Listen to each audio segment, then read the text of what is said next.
Thank you so much, Dr. Malik, for joining us for this National IVF Summit and Awards 2024 hosted by Voice of Healthcare and Indian Fertility Society.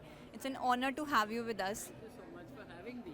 It's a great opportunity given to me by you people and, of course, IFS. Thank you so much. Thank you, ma'am. Ma'am, what are your views about this event?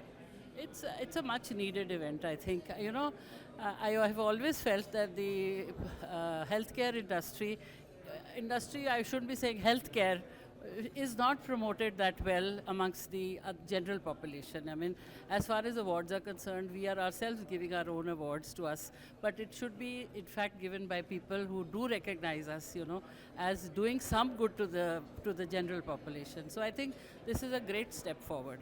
Thank you for it. Thank you for this. Thank you for your kind words, ma'am. Ma'am, also the fireside chat we just had inside, I have a question on that. So, how can policy frameworks be designed to support a more unified approach of IVF provision across public and private sectors?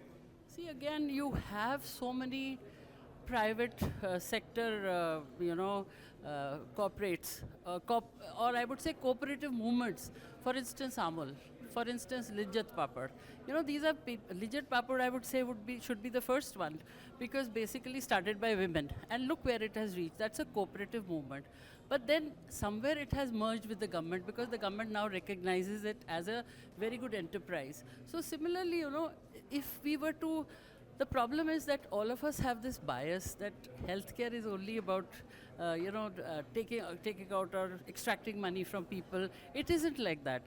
Everybody is doing their bit, and as far as merging public and private partners, it is basically required, because the private sector in this particular segment is far ahead of the public sector.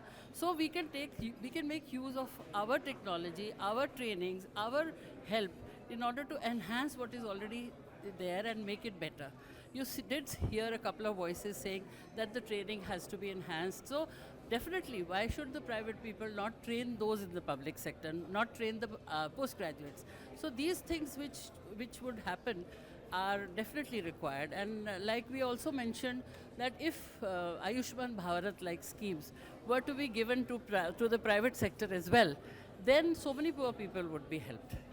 So there is a possibility and there is a lot of potential for such things to happen, if only the government would think about it and start doing things like that.